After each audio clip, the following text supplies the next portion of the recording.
Buenos días a todos mis followers en Facebook y las otras plataformas. Ya estamos acá hoy día 14, ¿eh? Ya 14 de agosto. Vamos a escuchar a Glatzer Tuesta como siempre.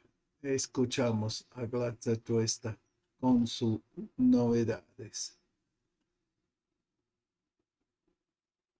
Arriba. No, mándalo, Marcos. Ok, ya, vamos a escuchar a Glatzer Tuesta.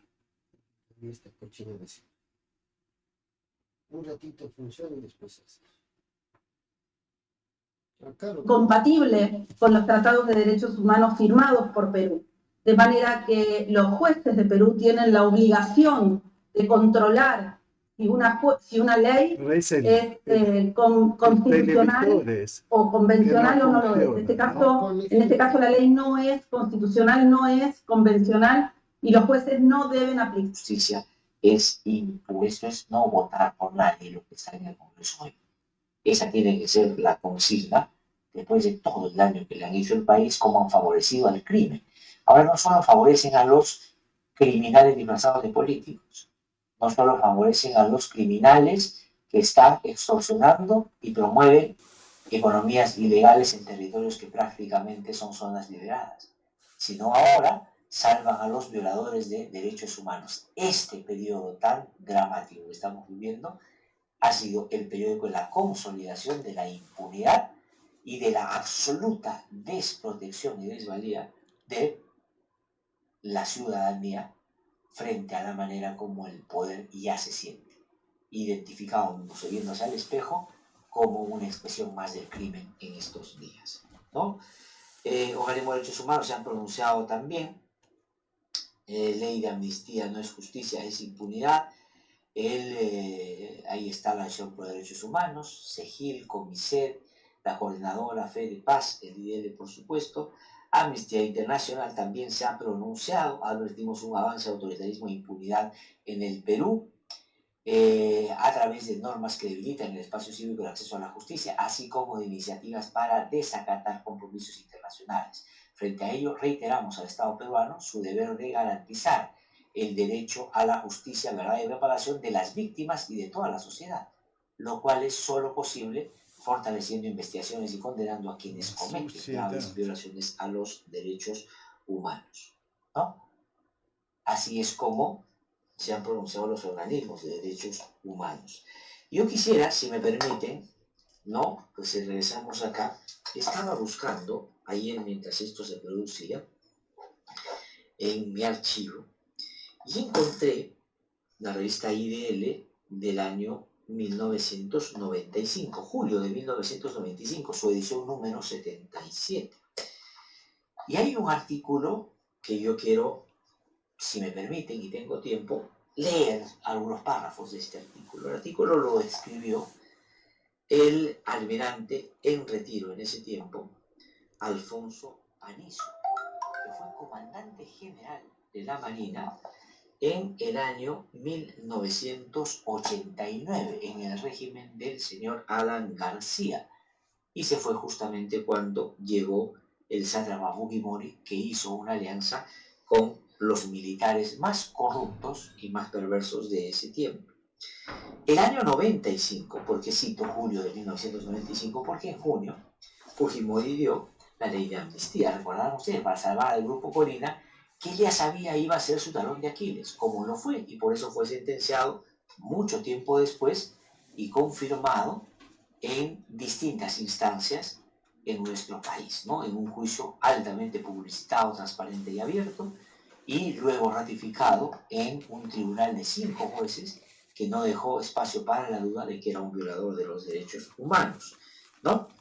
¿Qué cosa decía el año 95 en julio, Alfonso Panizo, excomandante general de la Marina de Guerra del Perú. Ya quisiéramos tener más Panizos y menos Cuetos y menos Montoyas, desde mi punto de vista, por supuesto. Dice lo siguiente, ¿no? Dice lo siguiente en este artículo el señor Alfonso Panizo. Dice, conozco la formación que se imparte en las Fuerzas Armadas porque es mi propia formación. Y por ello creo que deben estar profundamente afectadas y ofendidas con esta ley de amnistía. Por razones obvias no pueden pronunciarse, pero los oficiales y el personal subalterno no pueden estar de acuerdo con la ejecución de crímenes comunes, ni con su amnistía. Según ello, no creo que haya habido una presión institucional para la dación de esta ley. Las Fuerzas Armadas no estarían representadas ni están en el sentir de quienes eventualmente están hoy dirigiéndolas. Las instituciones están por encima de las personas y son trascendentes. Los principios que rigen son muy claros y no fuimos nosotros, las generaciones actuales, quienes sentamos tales principios. Tenemos la carga de una responsabilidad que nos dejaron aquellos que pelearon, lucharon y esforzaron por formar las Fuerzas Armadas transparentes, muy conscientes de su honor, su dignidad, de su presencia en el país y de su papel trascendente. El espíritu de las Fuerzas Armadas está por encima de las personas. El mensaje es claro, dice más adelante Alfonso Panizo, fue almirante y comandante general de la Marina de Guerra del Perú el año 89. El mensaje es claro, los que han delinquido deben purgar sus penas. Monseñor Dahmer acaba de recordar que el Papa perdonó a quien intentó matarlo, a Liaga, pero que el individuo está preso cumpliendo su condena.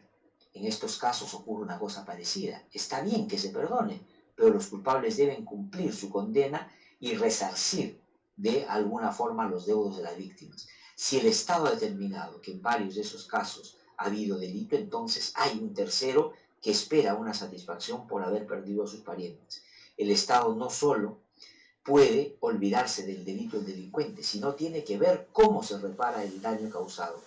¿Qué se hará con los deudos? Se les permitirá que también ellos se olviden de que le asesinaron a sus parientes a balazos en la vía pública, cuando pudieron haberlos tomado presos, enjuiciado y verificado primero si eran terroristas o no.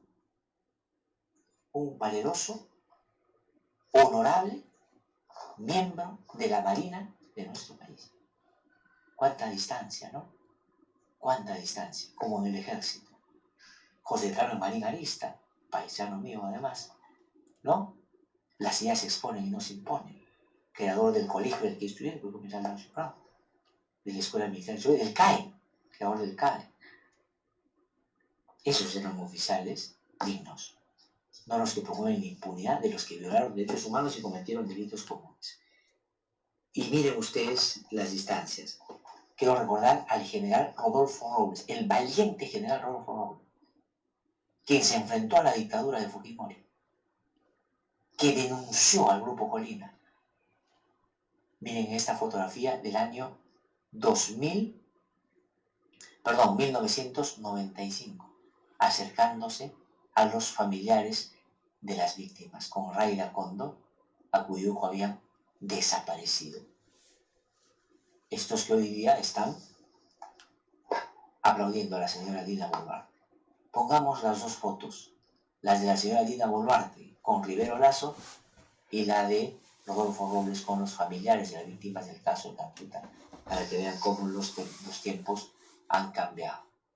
Miren ustedes, la presidenta de la República dando la ley de amnistía para beneficiar al Grupo Colina, vanagloriándose, agarrándose de la mano de la expresión más clara de lo que las Fuerzas Armadas realmente debieran para su propia mejoría repensar. Y el general Robles acercando a los familiares de las víctimas. Esta fotografía es la que acompaña el artículo de Alfonso Panizo, ¿no? Almirante, tremendo almirante, que no está con nosotros, lamentablemente, ¿no? Bueno, así es como están las cosas. Y no es lo único que ha pasado. ¿Cómo vamos jaletos con el tiempo? Entiendo que vamos a conversar en un rato con Tania Parión, la secretaria ejecutiva de la Coordinadora Nacional de Derechos Humanos, y vamos a trasladarnos ahora al Ministerio Público, ¿no es cierto? Que también han pasado cosas que son señal de los tiempos. Ha regresado la señora Patricia Benavides. Ha regresado la señora Patricia Benavides. No como fiscal de la nación como hubiese querido el señor Ríos Patio, sentenciado por violencia familiar, puesto ahí por el señor José Gutiérrez, que además fue favorecido como procurador por el abogado de la señora Patricia Benavides, que hoy día quiere ser presidente de la República, pero felizmente el país no va a ganar. Entonces, ¿qué pasó? Tenían que recuperar con fiscal suprema. ¿Qué dilema? Acá en La la dejas transmisión acá está saliendo. con el temor de que pueda hacer lo que ya hizo cuando descubrieron Allá que debe una salir. fiscalía que eventualmente podría haber sido cabecilla de una presunta organización criminal o mandar a jurar las elecciones cuando se teme que pueda haber fraude y que ella es muy afín a determinadas agrupaciones políticas que la han defendido. El otro no tengo tiempo para poner, el otro hay que poner. Entonces ayer que el doctor Avelino Guillén En nos mi dijo, casa bueno, también tendría que puedes regresar cambiarle esta a una cosa. fiscalía suprema Siempre civil, donde cuando hay ya no quería mucho subestimar los casos tiempo civiles, en pero decía es YouTube, más inocuo de se- cara a No, ya, ¿sabes qué? Claro, Eso, lo que no, significa aparte su de eso, presencia ya y la estudiado eso. eventualidad de generar Hay que actos de ponerle un obstrucción ventilador, de no, casos no hay penales otra en los que forma. ella está involucrada. Es ¿No que es lo que cierto? pasa es Sin que embargo, se al calienta. final se terminaron calienta. designándola Y como me he puesto a ver con particular atención cómo reaccionan los medios de comunicación frente a lo que ha sucedido. Vamos a poner, Carlitos, si tienes, ojalá que sí, ustedes que son muy diligentes, algunas portadas de los principales diarios el día de hoy, por favor, para poderlo revisar, a ver qué dice. Se ha oído una ley de amnistía que favorece a militares violadores de derechos humanos. No vaya a entender la cosa de una manera distinta. Esto no es que favorece a la lucha contra el no, esto favorece a violadores de derechos humanos, que son un porcentaje muy pequeño de la cantidad de militares que combatieron a las Fuerzas Armadas. O sea, no son todos, ¿no? No son todos. A ver, ¿cuál es la portada? De esto voy a hablar en un ratito. Dictan 5 meses de prisión preventiva para Martín Vizcarra. Por supuesto, una noticia muy importante, un expresidente más preso y claramente un presidente que, ya decíamos aquí en el programa, va a terminar en esta situación. Más adelante vamos a escuchar lo que ha dicho el fiscal Rafael Vela sobre el desempeño de Juárez Atoche, pero el juez ha terminado aceptando el pedido del Ministerio Público de una prisión preventiva, no por 6 meses como pedía, sino por 5, en un tiempo en el que, vamos a escuchar a Rafael Vela más adelante, se dice que puede haber novedades en este caso que pueden llevar a una situación no temporal, sino permanente, el señor ya en el marco de una sentencia en el caso, ¿no? Pero priorizar eso también, pero claro, un poquito más despacio a la ley de amnistía. Y miren cómo presenta la ley de amnistía abajito del comercio muy chiquito. Boluarte firma ley que amnistía a mitad de policías por actos de lucha contra el terrorismo. Un ratito, a ver, aguanta un rato. Está amnistiando. ¿Terrorismo? No. La señora Boluarte. ¿Qué hay ahora? ¿Qué hay?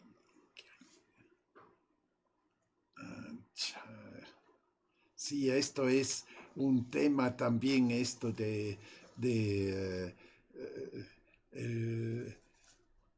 ¿cómo se podía decir? De la situación de Vizcarra. Esto es también un chiste así, ¿no? Ay, ¿dónde está?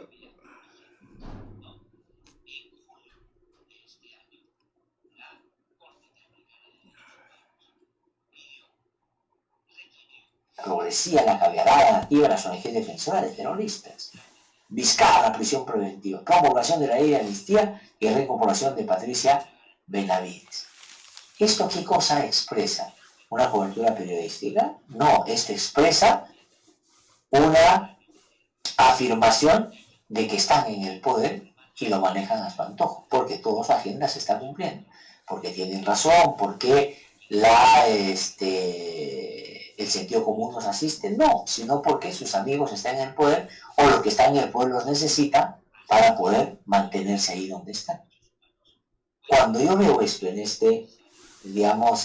rezago no entero, ¿qué cosa es lo que ves? Nuestra agenda se está cumpliendo. Vizcarra, que si las elecciones fueran mañana va preso, estamos felices porque más chance tiene nuestro candidato. Así hay que entenderlo. La propiedad de ley de amnistía no es las Fuerzas Armadas han sido reivindicadas, sino los derechos humanos que son amigos de nosotros van a ser liberados. Y en el caso de la señora Patricia Benavides, no es el Ministerio Público recupera la decencia, es una investigada por ser cabecilla de una presunta organización criminal, regresa para hacer lo que sabe hacer gente con este perfil. Ah, ahí está. Otro más. A ver, vamos a poner otro más. ¿Tenemos otro más? Ahí está, cayó el lagarto, miren, tremendo. Y arriba, gobierno promueve la ley de beneficia a policías y militares. Hoy es un día histórico para Fuerzas Armadas y Policía Nacional, anuncia Lina. Medallera Azul en segunda Fiscalía Penal y caviares tienen. O sea, esto mientras los caviares la pasen mal, según su razonamiento idiota, entonces no importa que el país se vaya al carajo, no importa.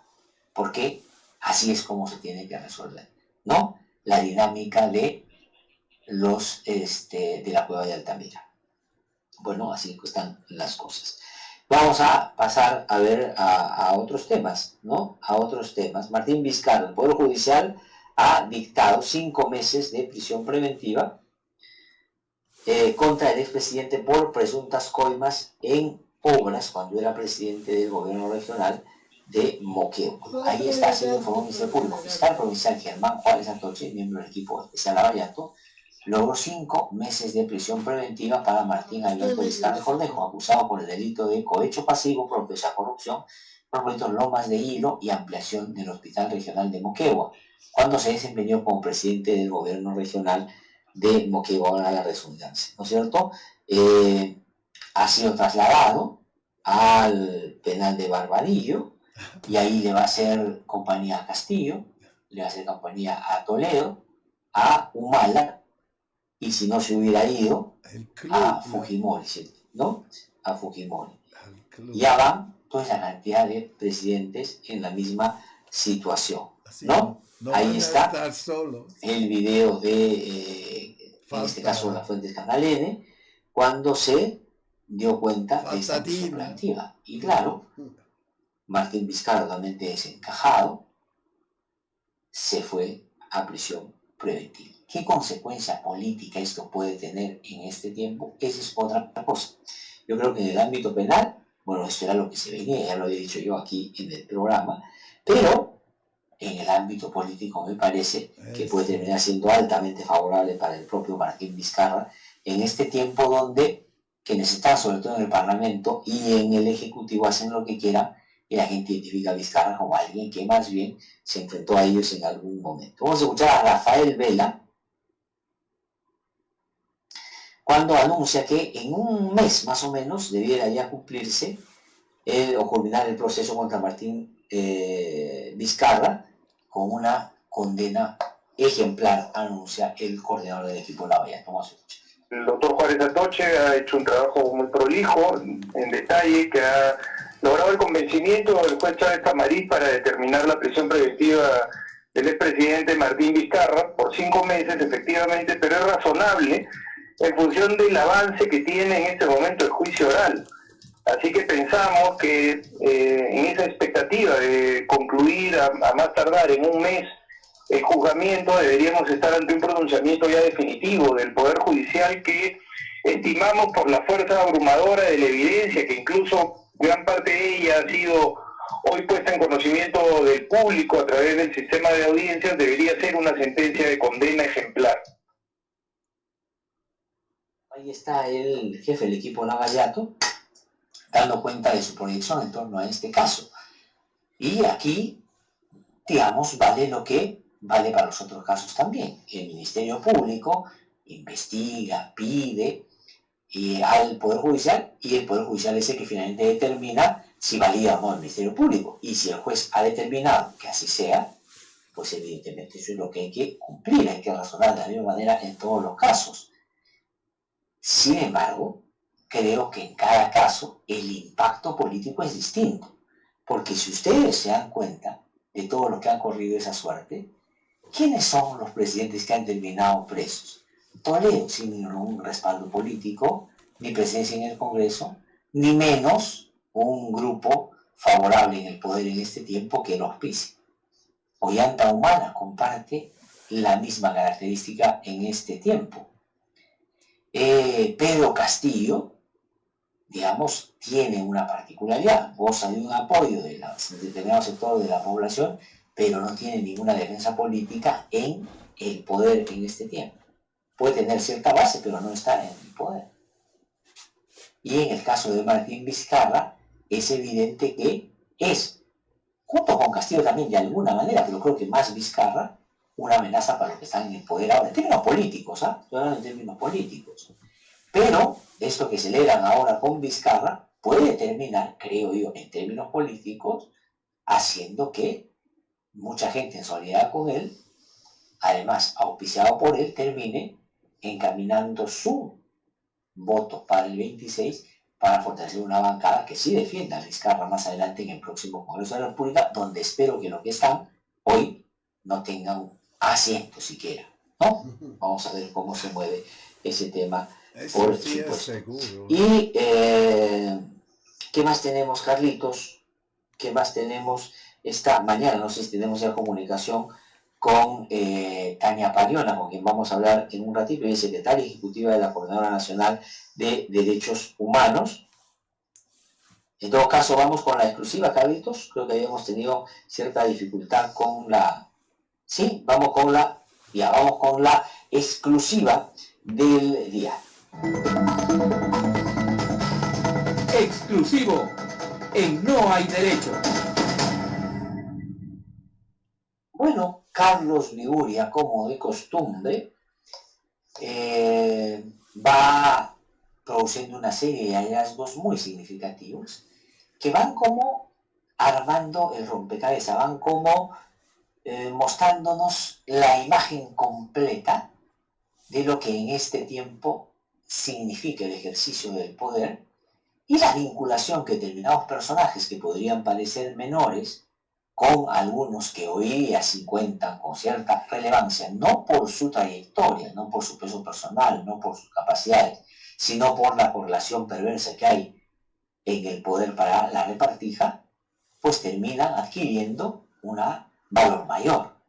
Este es el caso que presentamos el día de hoy. Hay sacrificio, Natalia, hay sacrificio, pero no están los resultados. Y vaya que hay resultados, especialmente cuando se salta de asesor fantasma al nuevo jefe del Centro de Estudios Constitucionales y finalmente director general de Administración.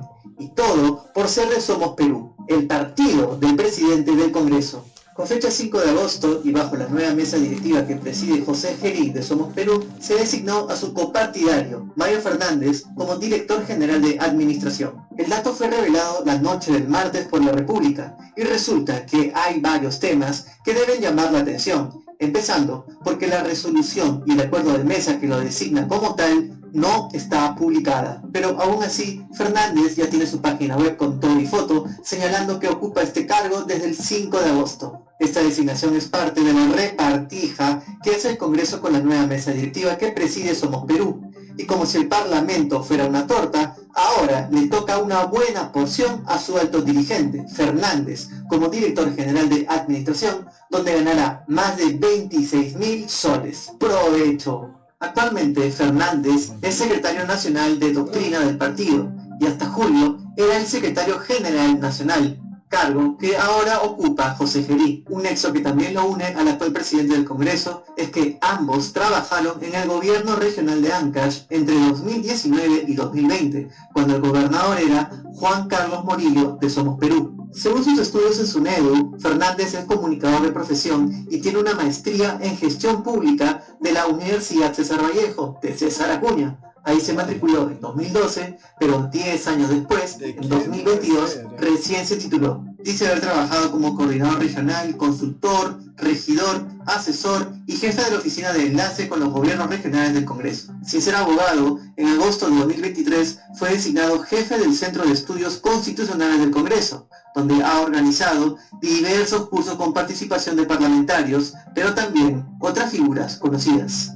como Marisol Espinosa, el ministro de Salud César Vázquez y hasta Yesenia Lozano, la autodenominada hija política de César Acuña, quien hasta hace poco fue la jefa del Centro de Modalidades Formativas y que ahora pasará a manos de Sandra Gutiérrez, quien es militante de Somos Perú y aportante, y antes trabajó para Fernández, con quien posa en esta foto. Lo llamativo es que unos meses antes, cuando solo era asesor y secretario nacional somista, se expresaba crítico al gobierno de Dina Boluarte y hasta pedía el adelanto de elecciones.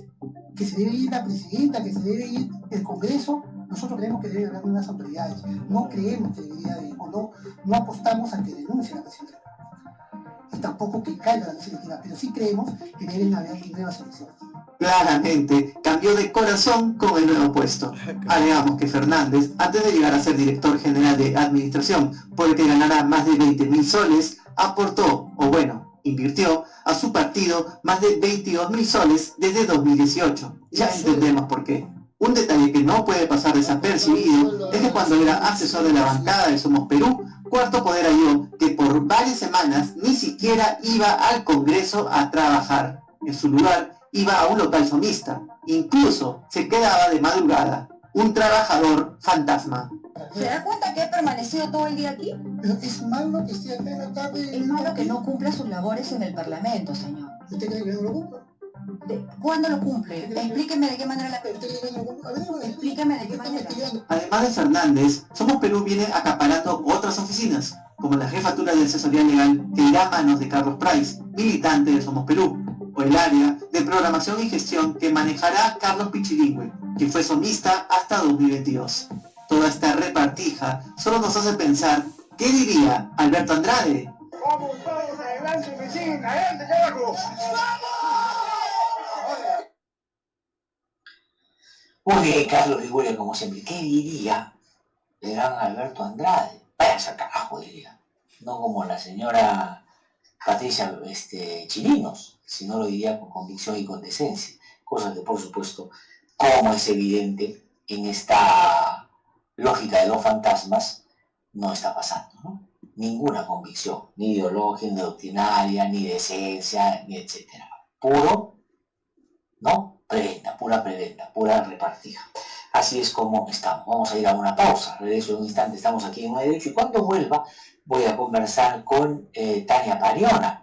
Ella es secretaria ejecutiva de la Coordinadora Nacional de Derechos Humanos y vamos a hablar, por supuesto, en torno al impacto de lo que ayer ha sucedido en nuestro país.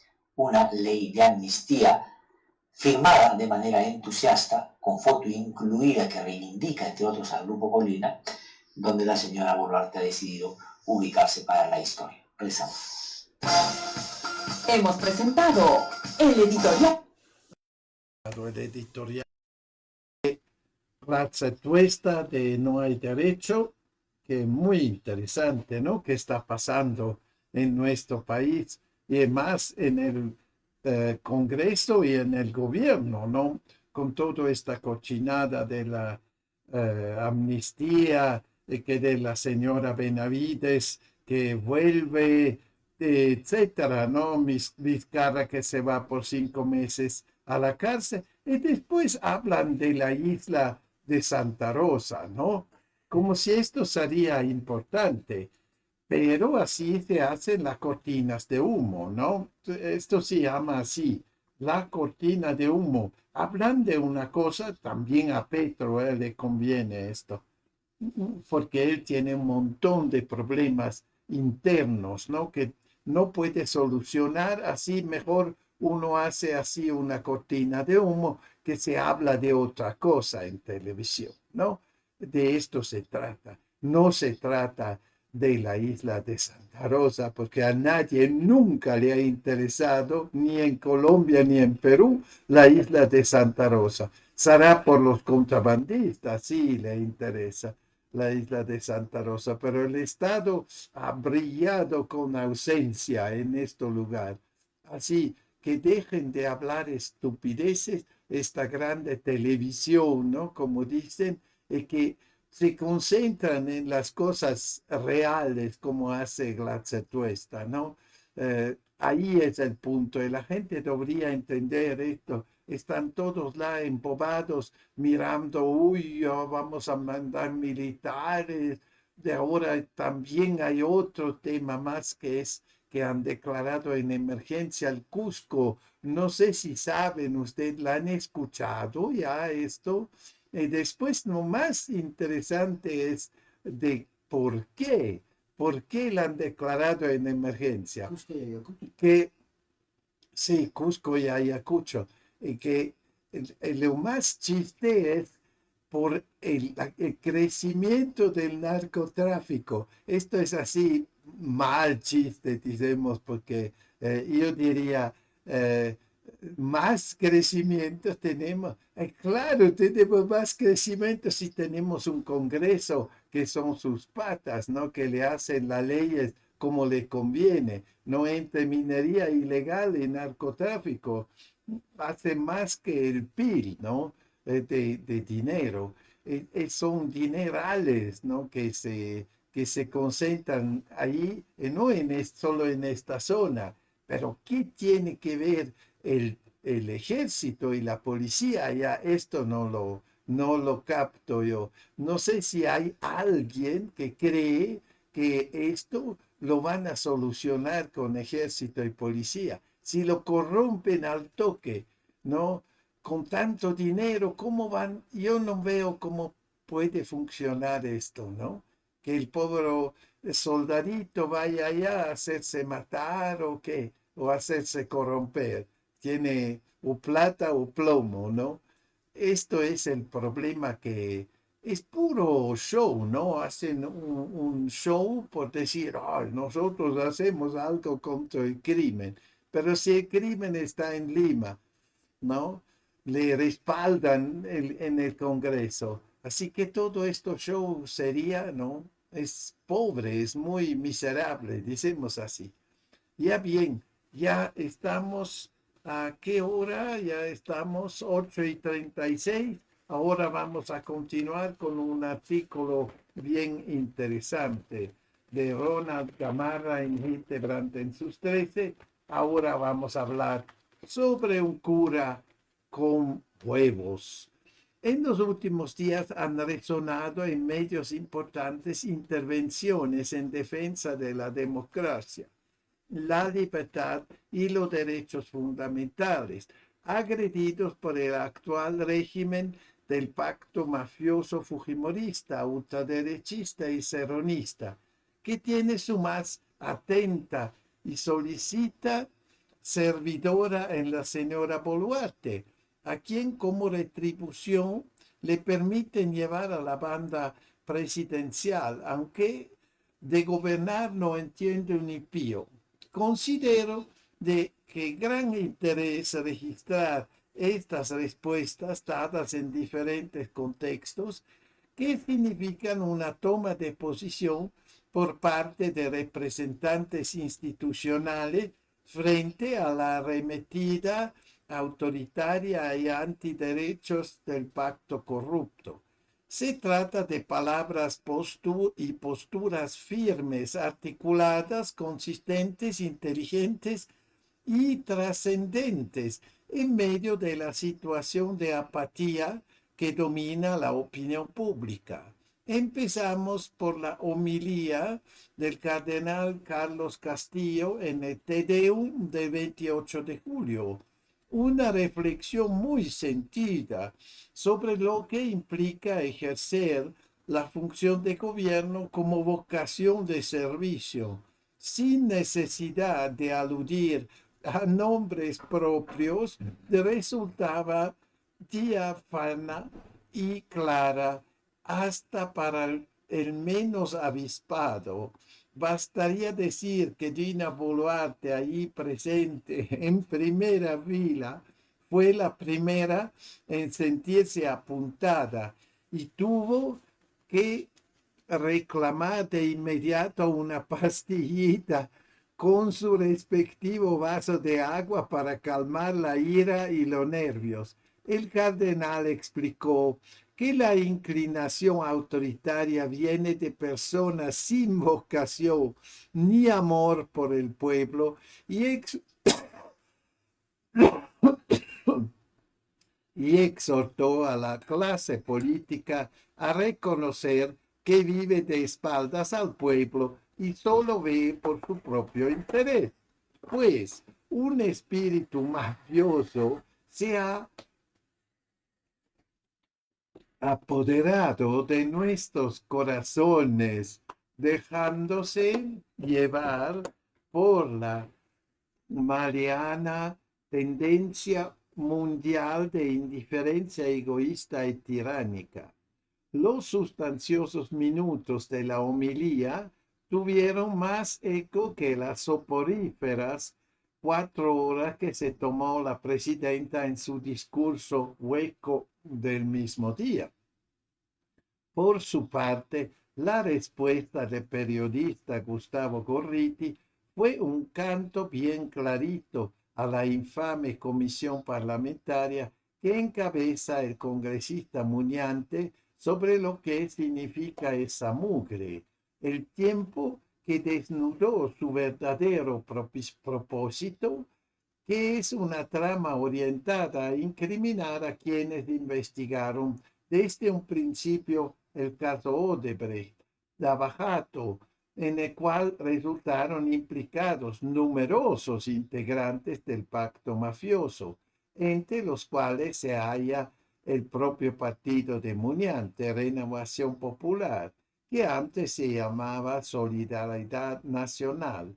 Gorriti declaró que no se presentará antes esa comisión viciada en defensa de la profesión periodística y sus fueros reconocidos en todo país democrático, señalando de paso que lo que se sabe sobre el caso está publicado en Internet y es de libre acceso. Muñante quedó en total ridículo y solo le quedaría el recurso brutal de la fuerza que demostrará ante el mundo la situación que enfrenta el ejercicio del periodismo de investigación en el Perú. Al día siguiente, la presidenta del Poder Judicial, doctora Janet Tello, pronunció un discurso en el Día del Juez, en presencia de Dina Boluarte y el presidente del Congreso, ambos imputados por varios delitos, incluido el delito de violación en el caso del último, en el cual dio respuesta formal adoctrinaria a las arengas que ambos personajes, Boluarte en su discurso de 28 de julio, han hecho para retirar a nuestro país del sistema interamericano de derechos humanos. La doctora Tello expuso claramente la oposición del Poder Judicial a este despropósito y reafirmó que el Perú pertenece a este sistema y a su correspondiente Corte por un acto de soberanía ejercido y ratificado desde hace varias décadas, y que el propuesto retiro va en contra de la línea histórica seguida por nuestro país en defensa del derecho a nivel internacional. El discurso pronunciado en la propia cara de Boluarte la dejó parpadeando de despecho.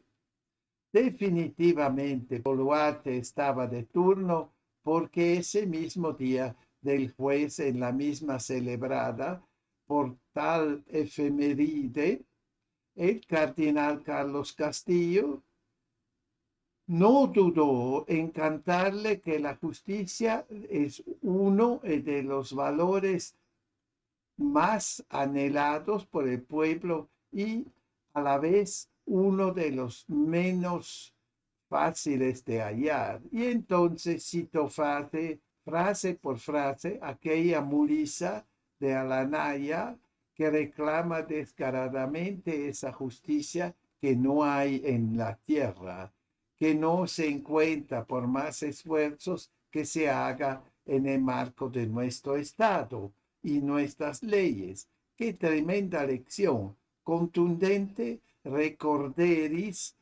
Paradina, que tanto entonaba en público esa misma melodía cuando era vicepresidenta y seguidora untuoso de Pedro Castillo, antes de pasar a ser la servidora del pacto corrupto, el ama de llaves del fujimorismo y la ultraderecha, que la sostienen en la presidencia.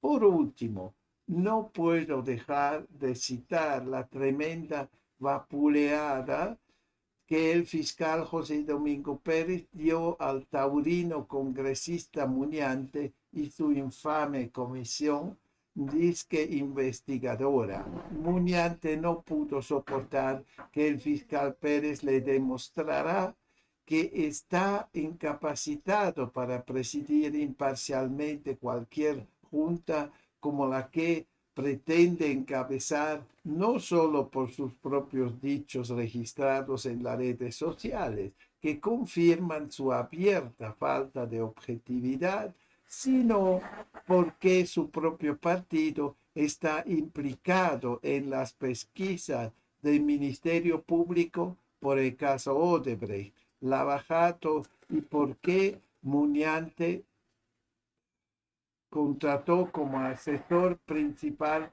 a un abogado, Pacheco Mandujano, que oficia de defensor de políticos imputados en dicha delictiva. El revolcón fue tan fuerte que obligó a Muñante a interrumpir reiteradamente al fiscal para impedirle que lo hunda con más detalles, pero no pudo evitar la sensación de haber quedado en total ridículo y de que se le notaba en la cara. Una cosa me extraña en esta recopilación, y es la ausencia de la voz de los políticos y los partidos democráticos y progresistas, quienes son los que deberían estar a frente, unidos, articulados y consistentes, pero no ocurre así. La representación política de los grupos progresistas y hasta centristas prácticamente ha desaparecido, y eso se refleja en el desastre de mini partidos y mini alianzas. No hay en la política una orientación para los amplios sectores que esperan una voz instructiva. Por ahora, solo nos quedan algunos líderes institucionales, algunas personas, algunos periodistas con el coraje y la integridad para responder a los actuales mandones que se han hecho del poder a pesar de tener sobre sí un rechazo ciudadano del 95%. Esto es el Crece la Resistencia de Ronald Gamarra en Hildebrand en sus 13. Ya la habrán gozado, ¿no? 9:48. Vamos a escuchar una musiquita.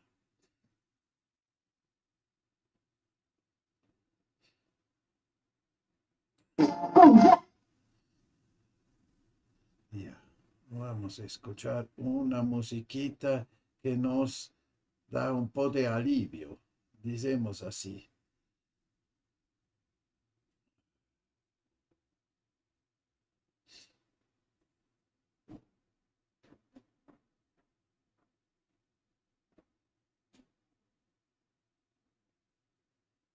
Rescue Me de Benjamin Carr.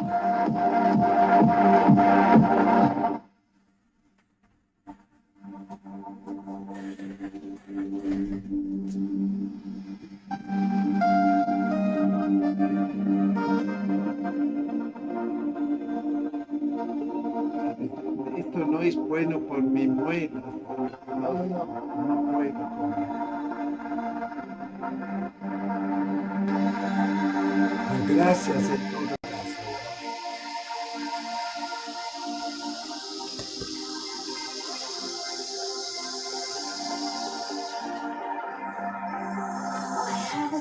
confession that you're my obsession. You're pulsing through me. The blood is rushing and I am trusting you'll come save me. My knees are feeling weak. Your body's close to me.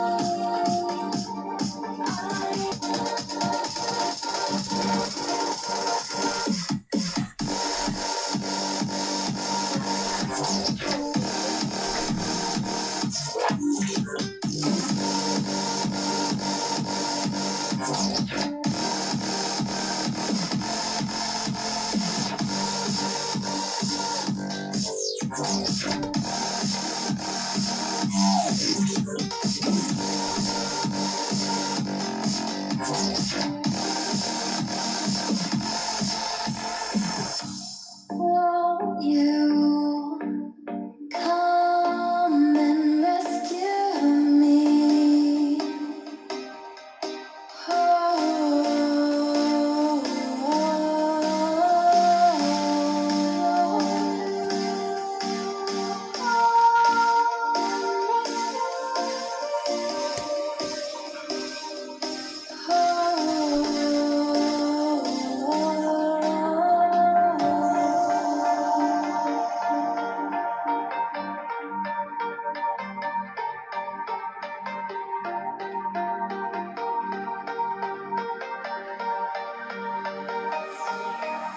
My knees are feeling weak. Your body's close to me. I want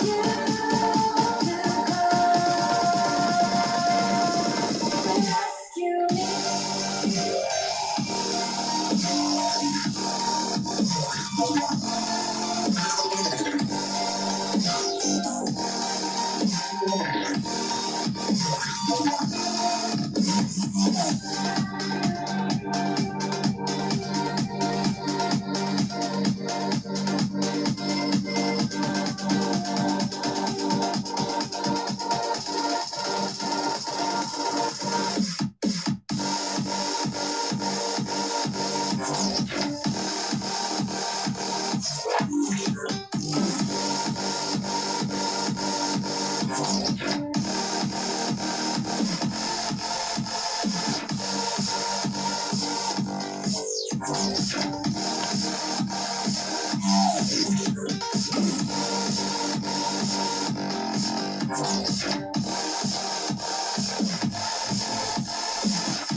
Me de Venemi significa en castellano rescátame. Ya bien, rescátame, sí se puede decir. Trump y nosotros, de Pedro Franque, por ya hacer el puente a lo internacional, vamos a hablar sobre este tema. Bajo Donald Trump, Estados Unidos ha roto los tratados de libre comercio como el que firmó con nuestro país, sin ningún miramiento por la palabra empeñada.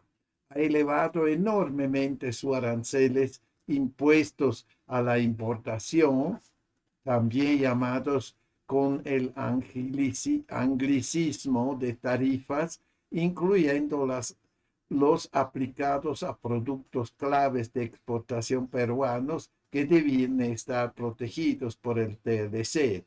De esta forma, ha golpeado a todo el mundo, aunque a algunos países como Canadá e India más que a otros. Trump lo ha hecho a pesar de que las leyes de Estados Unidos establecen que estas decisiones son potestad del Congreso.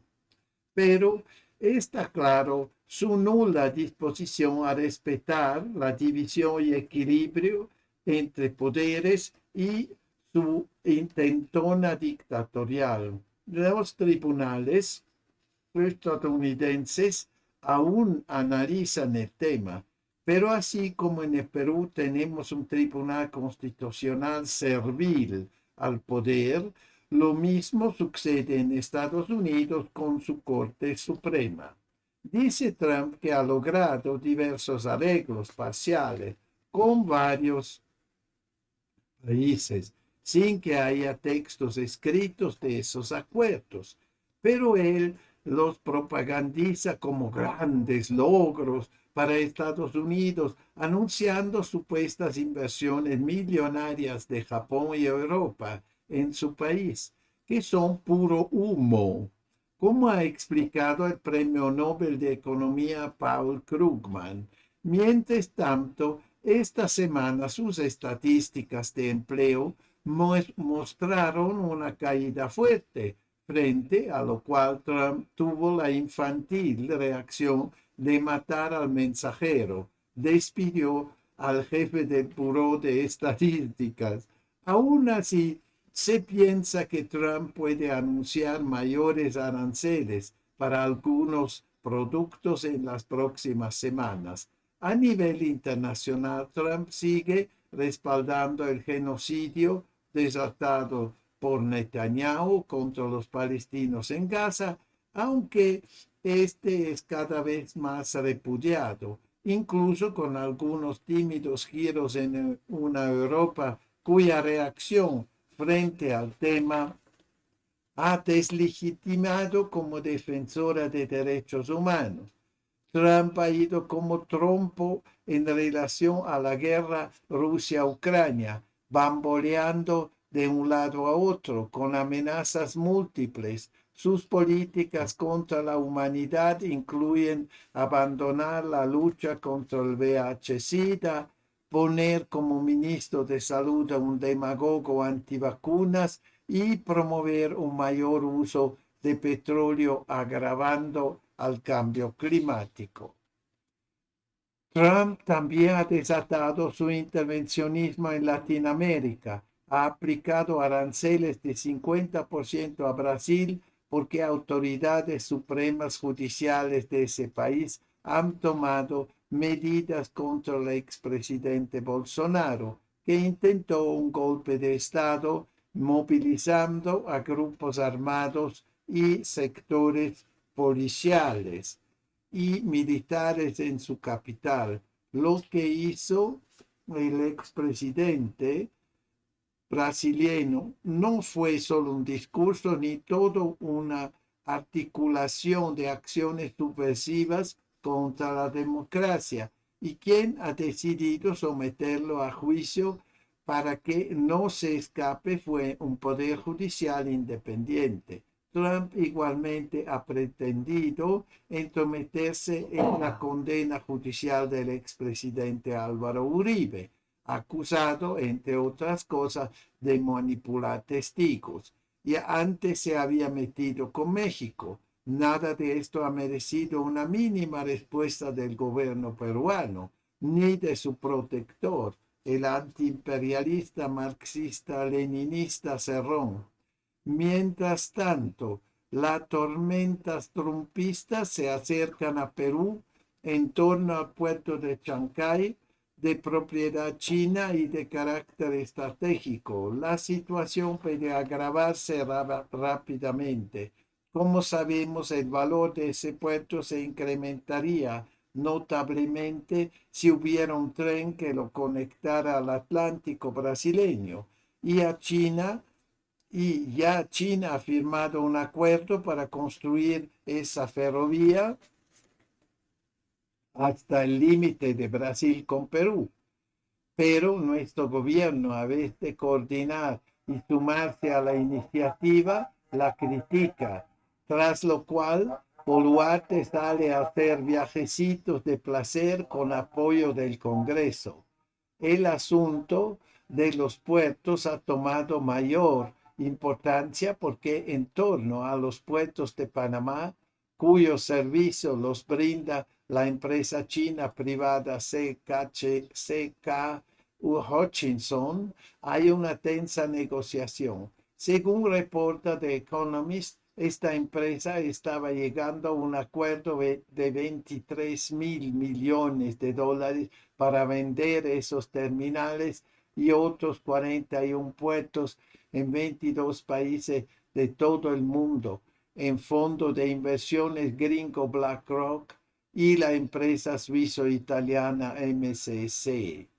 Pero China ha intervenido y exige que COSCO, el gigante naviero estatal chino, se una a los compradores con derecho a veto en las operaciones portuarias. CKH, BlackRock y MCC están dispuestos a aceptar la participación de COSCO, pero ¿qué dice Trump? COSCO está estrechamente vinculado al Partido Comunista Chino, quien, reporta The Economist, controla el nombramiento de los principales directivos de la empresa. ¿Y esto qué tiene que ver con el Perú? Pues resulta que la dueña del puerto de Chancay es precisamente COSCO. Respuestas poco pero existentes. Frente a la difícil situación mundial, el mes pasado hubo una cumbre entre los presidentes de Brasil, Chile, Uruguay, Colombia y España para defender la democracia mundial. Meses antes se realizó una cumbre de los países latinoamericanos agrupados en la CELAC. Otro bloque ha intentado fortalecer relaciones para contrapesar la actual política imperialista de Estados Unidos, han sido los BRICS. A pesar del espíritu extractivista el intervencionismo abierto y el total irrespeto a la legalidad internacional mostrados por Trump, hay en el Perú una extrema derecha que lo aplaude y quiere engancharse con él. No le importan los valores democráticos ni los golpes a nuestra economía ni los riesgos a la soberanía nacional. Solo quieren subirse al carro del poder. Pese a todo, las elecciones venideras merecen un debate sobre nuestro destino como nación y las políticas requeridas. Hoy una difícil situación internacional obliga a revisar y replantear posiciones al respecto, cuidar el interés nacional y su proyección a futuro debe ser prioritario, junto a un compromiso con la vida, la democracia y los derechos humanos, que son valores tan golpeados actualmente en el mundo. Muy interesante el artículo de Pedro Franque, como siempre, en Hildebrand, en sus 13. Ya hemos terminado, diremos, la parte nacional y ahora vamos a la parte internacional. A Spinning Wheel de Roy Smiles.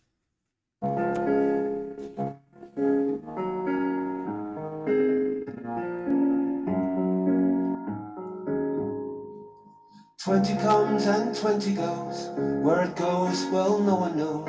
All I know is I am no longer young. 20 comes and 20 goes. Where it goes, hell, no one knows. A young man, yes, once I was one. Yes, once I was one. Time is a spinning wheel, spinning round and round, an ever-turning spinning wheel. It never makes a sound. Come one day and you're one, the world is in your hands. Next day you are 21, time slipped through your hands. Time is a spinning wheel, spinning round and round, spinning round and round.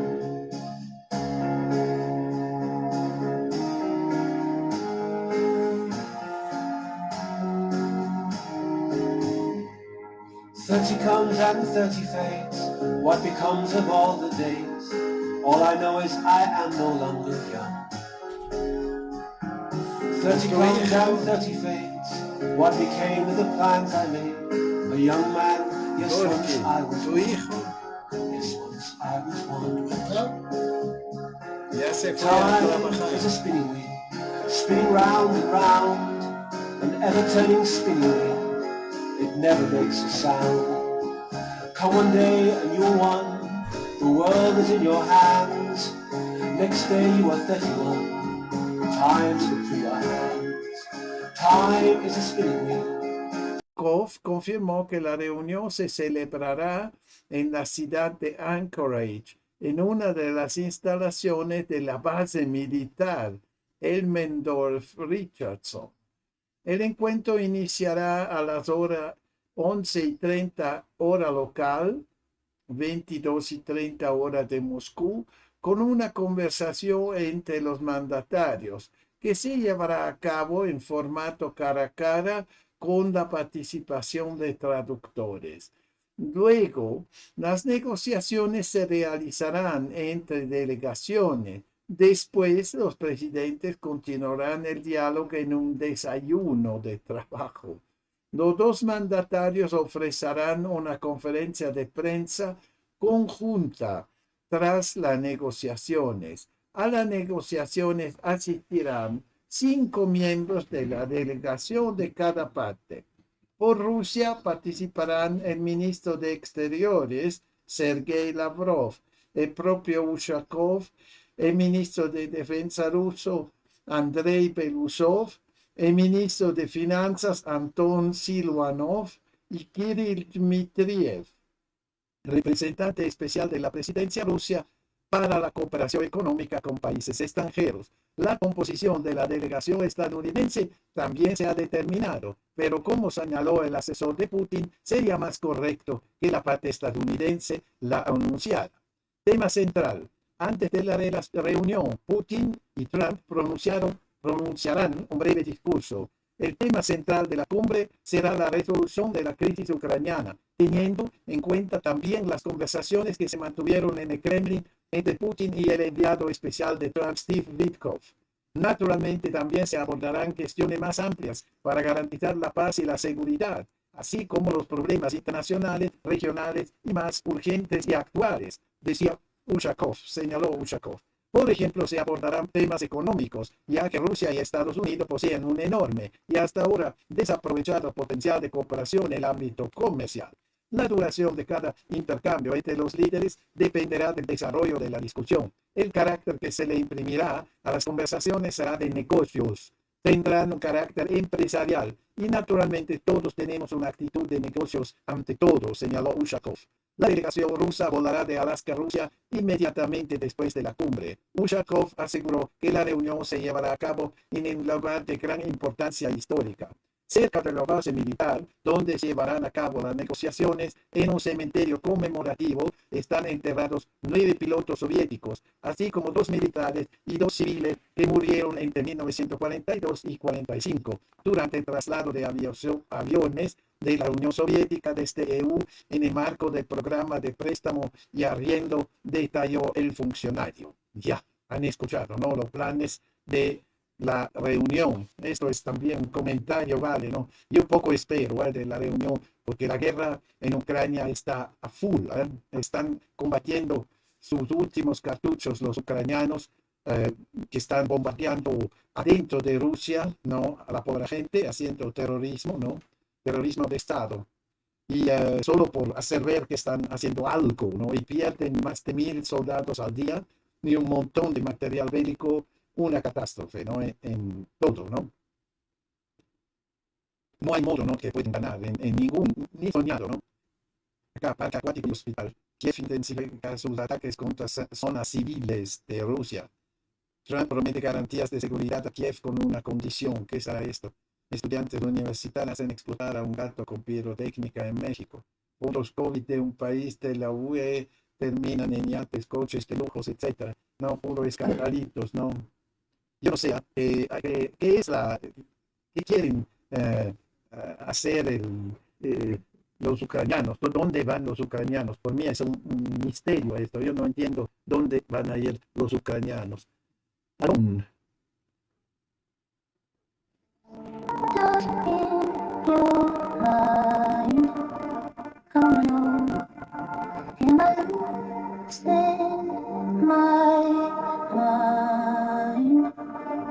Never let me go.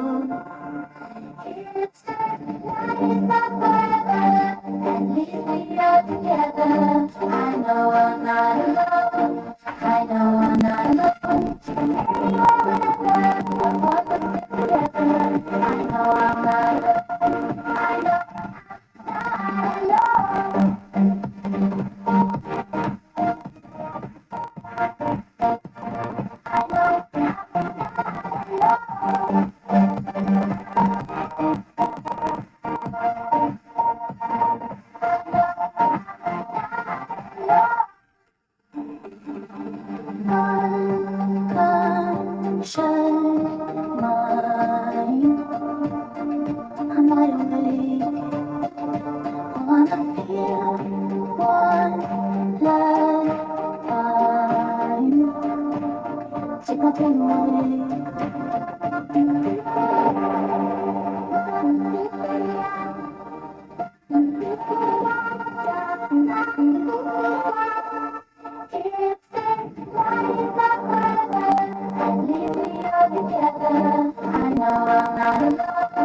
I know I'm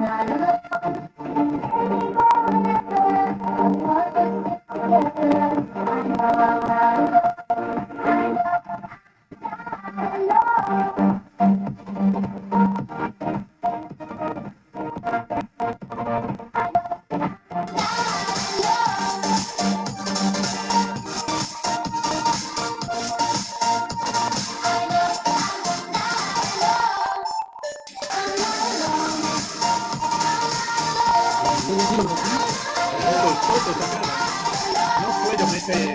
Tengo mis dientes. Aprovecho.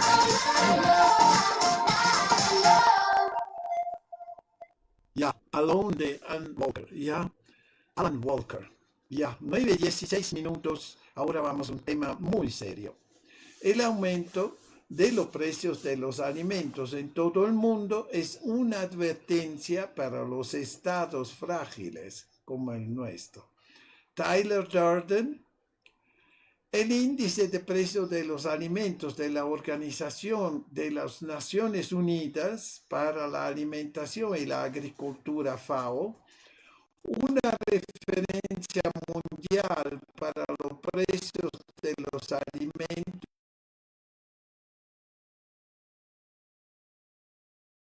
julio, lo que marca un punto de inflexión notable después de una tendencia a la baja de varios años tras los picos de precios causados y la guerra entre Rusia y Ucrania.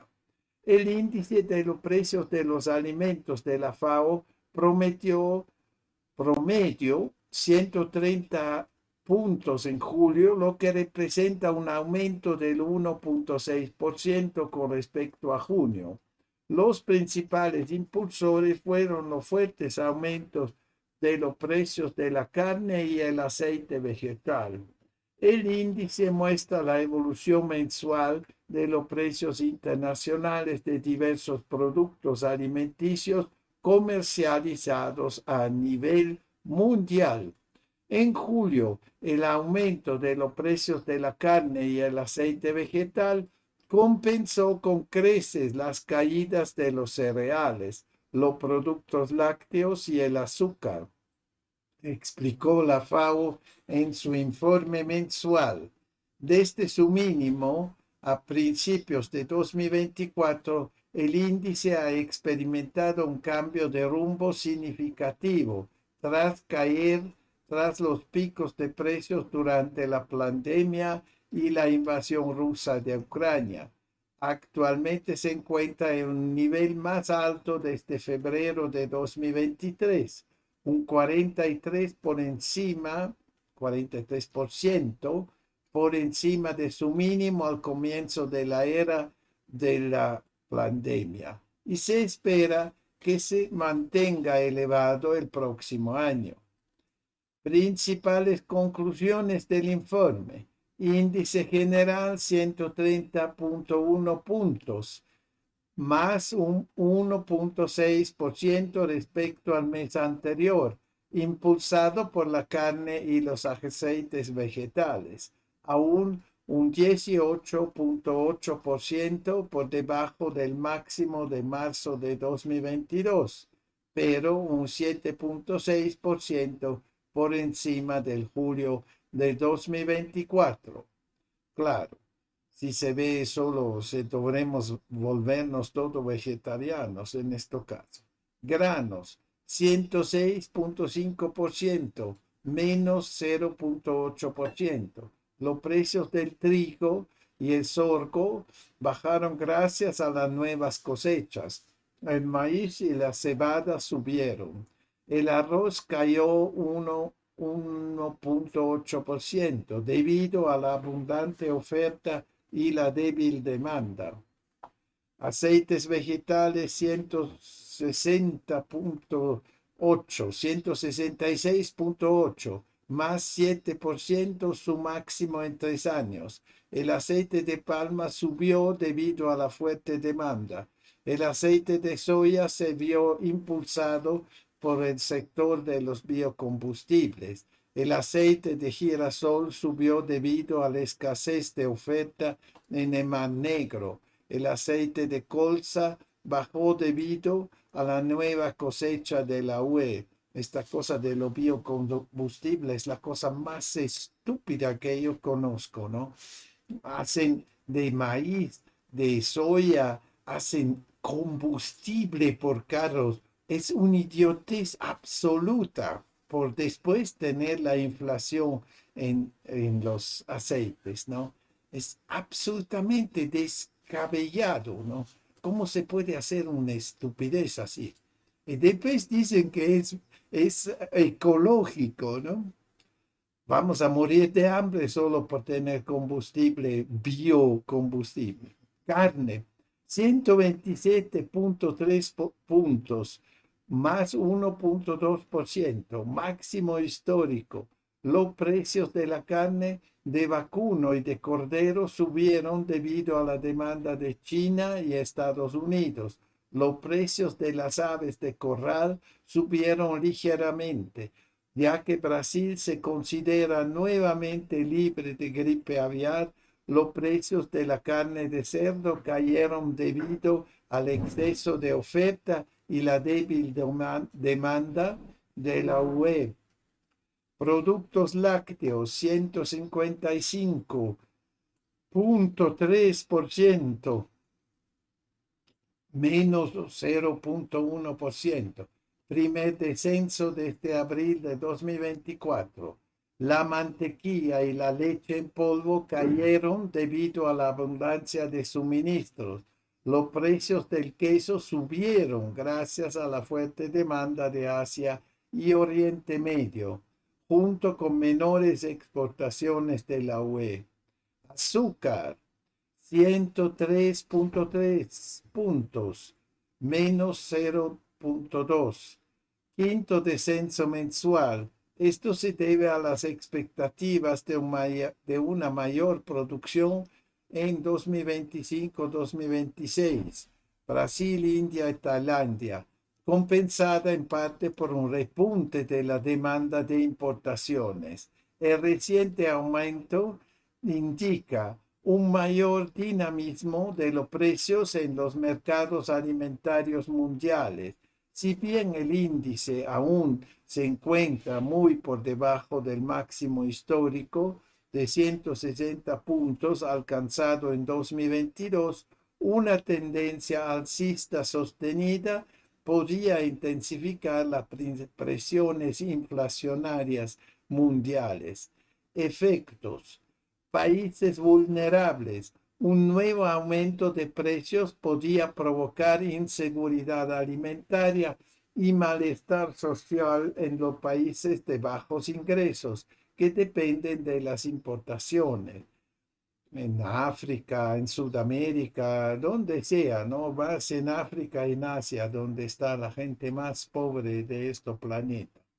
En Estados Unidos, la administración Trump debería priorizar la expansión de las cadenas locales de suministro de alimentos para mitigar las perturbaciones externas. Esto implica conocer al ganadero o agricultor local e idealmente tener planes para su propio huerto o incluso un gallinero en el patio trasero.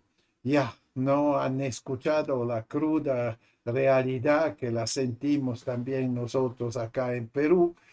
Como dice muy bien, la situación, ¿no? Es una más, ¿no? Porque, ¿qué pasa? Tenemos solo unos cuantos transnacionales, así monstruos sobre los alimentos, que son todo la ¿cómo se dice? Empresas, corporaciones de tabaco, ¿no? Reynolds, etcétera, que manejan ahora la comida, ya no manejan el tabaco. Después Nestle, Cargill, estos grandes que controlan prácticamente todo en cuestión de granos, aceite de soya, etcétera, etcétera, todo que he mencionado, ¿no? E indirectamente también el precio de la carne, obviamente, ¿no? Así, de esto somos dependientes. Estos se rayan con cientos de miles de millones, ¿no? Y nosotros con hambre.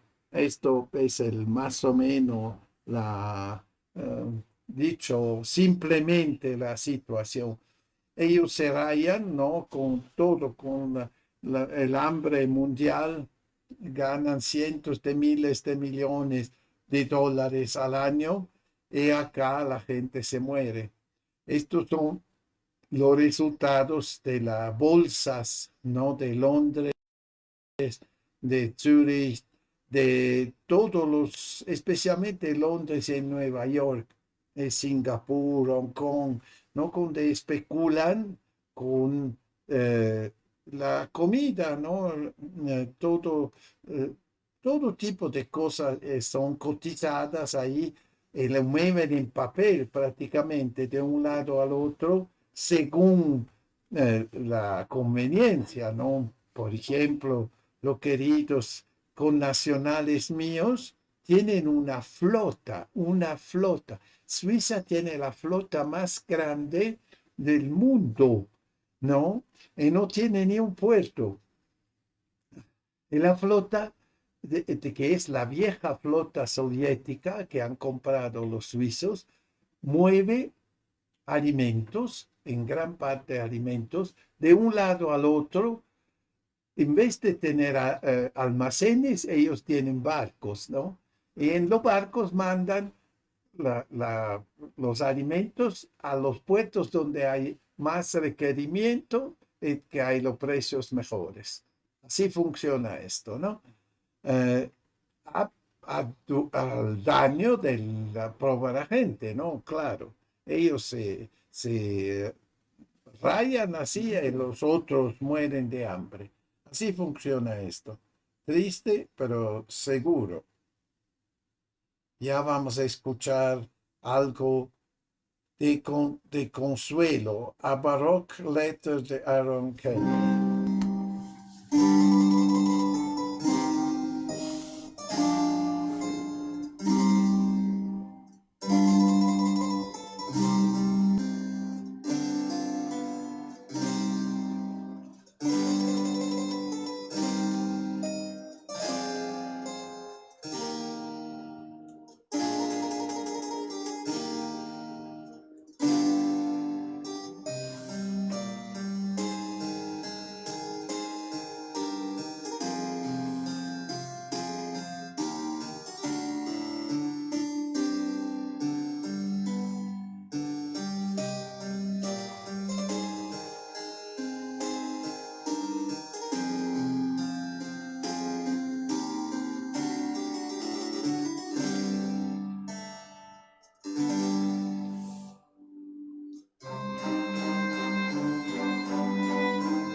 Ya han escuchado A Baroque Letter de Aaron Kenny. 9:29. Ahora continuamos con otra barbaridad que de YouTube, que hacen ellos, que siempre eliminan canales, pero el por qué no se sabe, ¿eh? Uno puede pensar lo suyo. YouTube elimina el canal de un periodista ucraniano que tenía 2.1 millones de suscriptores que aboga por la paz. Escuchen. YouTube eliminó el canal de la periodista ucraniana Diana Panchenko, que tenía 2.1 millones de suscriptores sin advertencias, sin explicaciones. A través de su canal, Panchenko abogó por la paz entre Ucrania y Rusia, entre Estados Unidos y Rusia. Ahora que Trump y Putin están cerca de la paz, las voces pacifistas están siendo silenciadas. Claro, porque no pueden vender armas. El último video que subió, pero aún no ha publicado, se titulaba War Hitters y trataba sobre gente que ganaba millones de dólares con la guerra en Ucrania. El presidente Zelensky lleva años intentando bloquear su canal, oficialmente para propaganda sobre las negociaciones entre Rusia y Ucrania. Estaba firmado por un coronel del SPOE y ahora vale 3 millones de dólares. Ya bien, ¿ah? Acá hay todas las imágenes. Ahora vamos. Panchenko habló sobre la corrupción en Ucrania y la falta de libertad de expresión. Presentó a los profesores Mearsheimer, Sachs, Thyssen y el general Flynn, así como a académicos y historiadores de Ucrania y Rusia, atrayendo en ocasiones casi tantos espectadores como Tucker Carlson y Piers Morgan. Su canal obtuvo más de 1.000 millones de visualizaciones en total. La periodista se pregunta si YouTube protege a los belicistas. Está convencida de que la plataforma no puede simplemente eliminar a 2 millones de personas. A YouTube no le importa en absoluto. Yo no soy tan seguro, ¿eh? Ella es un poco pesimista, porque sí le importa, porque si tú crees en serio, ¿no?, de poder silenciar a una persona sensata, buena periodista, reconocida periodista de muchos lugares, no solo, ¿cómo ella no podrá salir de YouTube y hacer otro canal en Telegram, en varias plataformas que hay, o meterse con otro, ¿no?, como Tucker Carlson o uno grande que no lo pueden silenciar porque tiene propios servidores? Estos parecen como Trump, ¿no? Estas idiotas de YouTube. Son así idiotas, ¿no? Y manipulados, obviamente, por el complejo industrial militar. Ni cuestión sobre esto.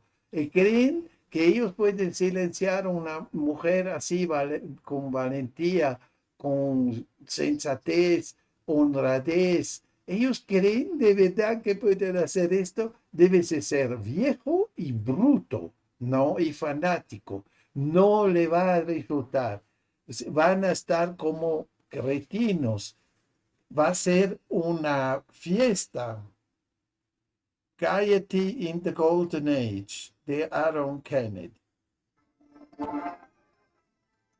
Increíbles son, arrogantes, burros. No es por creer.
Golden Age de Aaron Kenny. Ya bien, The Golden Age. A mí no me parece muy Golden Age. Ahora vemos. Ex candidato al Parlamento Europeo detenido y multado por criticar a Ursula von der Leyen. La libertad de expresión en Europa está desapareciendo ante nuestros ojos. Censura, visitas de Estado a ciudadanos que critican a políticos corruptos en las redes sociales. Todo esto se está convirtiendo cada vez más en una realidad. El Tribunal de Helsinki ha multado con 110 euros al ex candidato al Parlamento Europeo, Armando Mema, por abuchear a la presidenta de la Comisión Europea, Ursula von der Leyen, durante su visita en Finlandia. Ya, no. ¿Qué otra cosa se puede hacer de abuchear? No sé. El tribunal me declaró culpable de un delito que no cometí, reaccionó Mema indignada. El incidente ocurrió en junio del año pasado durante la campaña electoral. Von der Leyen se encontraba en Finlandia para invitación del primer ministro Petteri Orpo y pronunció un discurso en el que destacó la importancia de la libertad de expresión. Declaró que en Rusia se arresta inmediatamente a las personas por expresar sus opiniones. Irónicamente, Mema fue arrestado durante este discurso por gritarle. Las imágenes del incidente se difundieron rápidamente en redes sociales. Ay, ay, ay, ay, ay. Acá, a Mema, de ascendencia ítalo-albanesa, se le asignó un intérprete siciliano con quien no pudo entender. Durante la audiencia enfatizó que no había hecho nada malo y señaló que la protesta pacífica es un derecho humano. Finlandia afirma ser uno de los países más democráticos, pero los candidatos de la oposición son arrestados cuando hacen preguntas, criticó Mema. Noticias en primera plana. Si el jefe de la UE dice, gracias a Dios que no estás en Rusia, si no, estarías en la cárcel, y luego me arrestan en el acto, eso debería ser noticia de primera plana. La gente debería preguntarse, ¿es esto democracia?, añadió. El juez también dictaminó que Mema debe obtener primero permiso de la policía para participar en una manifestación en Finlandia. No puedo participar en una manifestación sin consultar primero con la policía. ¿Es eso libertad de expresión?, preguntó. Mema también afirmó que a los periodistas finlandeses no se les permitió informar sobre su caso. Ya, ¿no? Bonito es. Esto es la democracia de la Unión Europea. Una mierda completa, ¿no? esta señora von der Leyen le llaman la reina de Europa, ¿no? Uno puede imaginarse una cosa así, no aparte también de la señora en Ucrania, ¿no? Es increíble, increíble. Acá de Corbett hay otro, ¿no? Voy a una musiquita y después leemos sobre también la Longing for Sunny Days, Sight of Wonders.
¿Cómo te parece? Fuerte a las noticias. Esto es peor aún. La von der Leyen es otra diva. Bueno,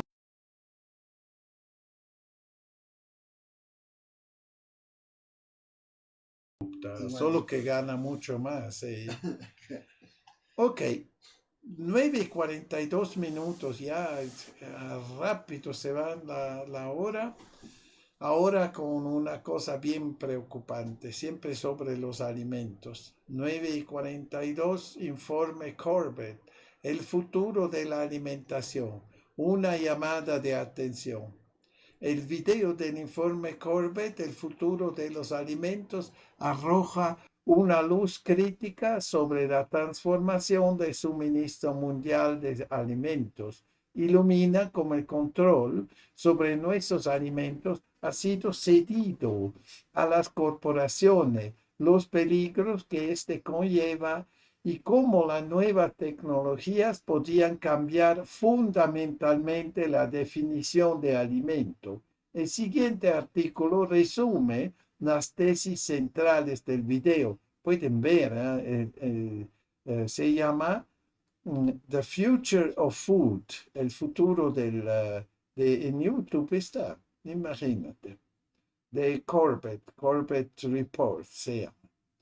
El siguiente artículo resume las tesis centrales del video, complementadas con el mensaje urgente de recuperar el control de nuestra alimentación. La industrialización de los alimentos, un status quo peligroso. Eres lo que comes, dice el viejo refrán.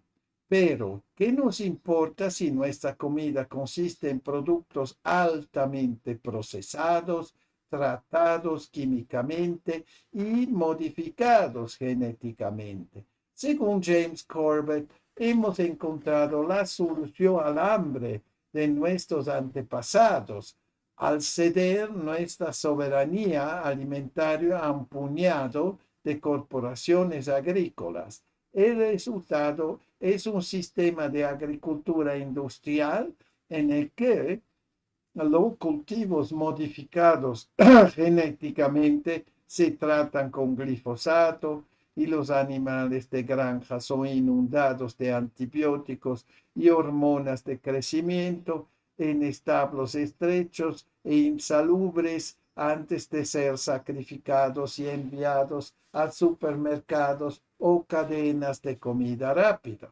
Numerosos documentales y activistas han señalado los peligros de este sistema, pero el mundo está cada vez más gordo y enfermo a medida que las dietas tradicionales basadas en alimentos frescos y locales son sustituidas por comida rápida de mal gusto producida industrialmente. La comida como arma, una perspectiva histórica.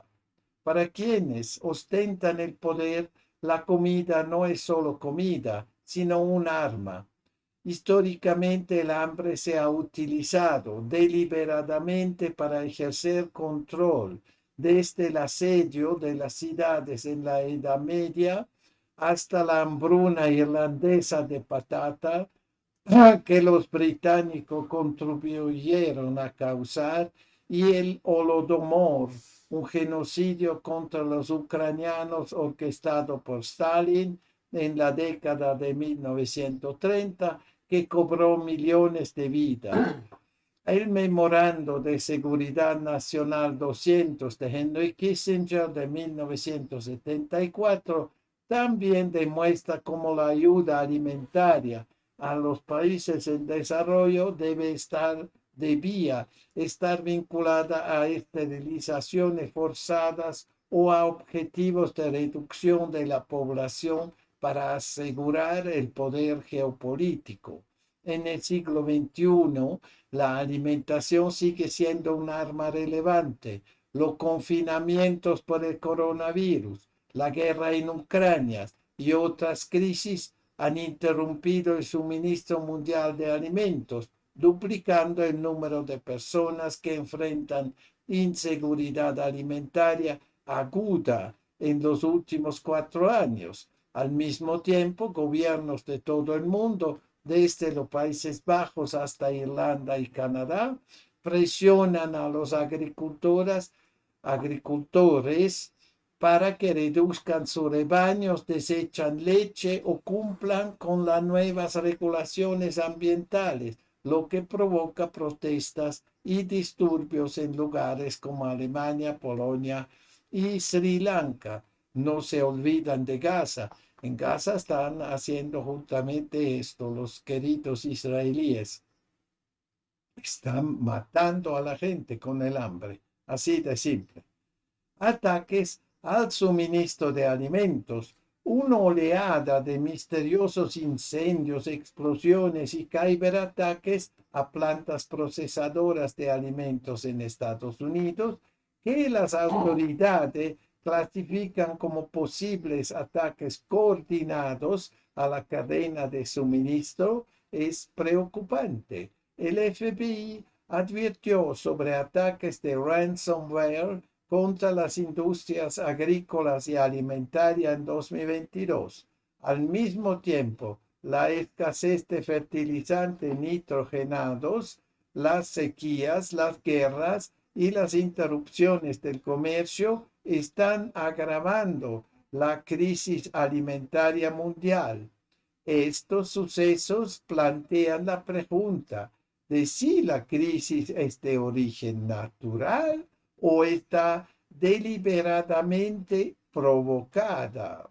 La crisis escenificada, simulaciones y sus consecuencias. En 2015, hace 10 años, el Fondo Mundial por la Naturaleza, junto con Cargill, realizó una simulación llamada Reacción en Cadena Alimentaria, que predijo las crisis alimentarias actuales con asombrosa precisión. Pronosticó aumentos masivos de precios, fenómenos meteorológicos relacionados con el clima y hambrunas en países como Bangladesh, Sudán, obviamente en Gaza, en la década de 2020. La solución, un impuesto global al carbono y una reducción de la expansión agrícola. En 2024, la UE realizó una simulación similar que condujo a reservas de alimentos más centralizadas y a un llamado a reducir el consumo de carne. Esos ejercicios, junto con campañas como el informe Reset the Table de la Fundación Rockefeller y la iniciativa Clean Your Plate de China, sugieren que la crisis actual se está orquestando deliberadamente para centralizar el control sobre el suministro de alimentos. El futuro de la nutrición, laboratorio en lugar de tierra.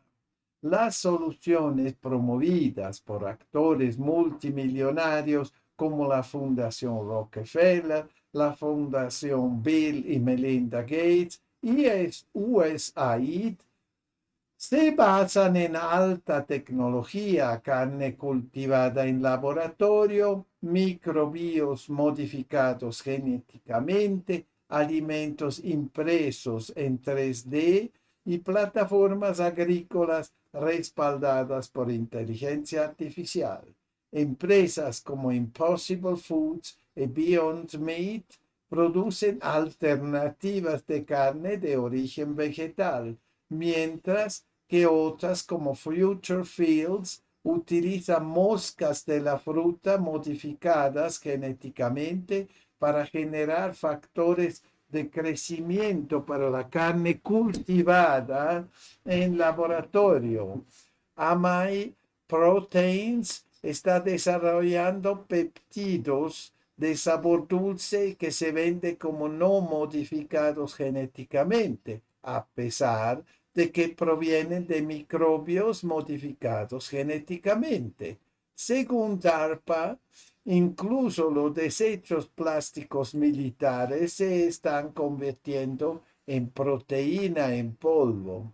Estas tecnologías se promocionan como sostenibles e innovadoras, pero el informe Corbett advierte que aumentan la dependencia de las corporaciones y ofrecen la oportunidad de manipular la cadena alimentaria con sustancias cuestionables. El sueño de la comida 2.0 son con dietas personalizadas y alimentos impresos en 3D, suena futurista, pero amenaza con alejar a la humanidad de alimentos naturales y de los agricultores locales. Los autores intelectuales, ahora escuchen bien, Rockefeller, Gates y compañía. La Fundación Rockefeller ha promovido la agricultura industrial con la Revolución Verde y la Alianza para una Revolución Verde en África, a menudo con consecuencias negativas para los agricultores locales. El informe Resets the Table de 2020 exige una mayor centralización de suministro de alimentos. Por eso que estamos tan bien en 2020. Bill Gates, el mayor propietario de tierras agrícolas de Estados Unidos, invierte en carne cultivada, en laboratorio, manipulación del microbioma y otras tecnologías, mientras que USAID persigue objetivos geopolíticos bajo el pretexto de la ayuda alimentaria, vinculando la agricultura regenerativa a los mercados de carbono. Resistencia y soluciones, pero hay esperanza. La opinión pública está empezando a oponerse a esta agenda. Se están produciendo protestas contra los alimentos transgénicos en todo el mundo y organizaciones como la Alianza para la Soberanía Alimentaria en África critican los enfoques tecnocráticos de Gates. Una respuesta sincera a Gates enfatiza que las soluciones sencillas basadas en la agricultura, como los biofertilizantes y los programas de capacitación agroecológica, son más eficaces y sostenibles que los enfoques de alta tecnología. James Corbett enfatiza que el futuro de la alimentación está en nuestras manos. La agricultura local y orgánica, la creación de cadenas de suministro resilientes y el apoyo a los agricultores son clave. Su llamado a la acción es claro. Debemos recuperar el control sobre nuestros alimentos participando activamente, ya sea cultivando, comprando a agricultores locales o participando en iniciativas como Solution Watch en CorbettReport.com. Conclusión. El informe El futuro de los alimentos del informe Corbett es una llamada de atención urgente.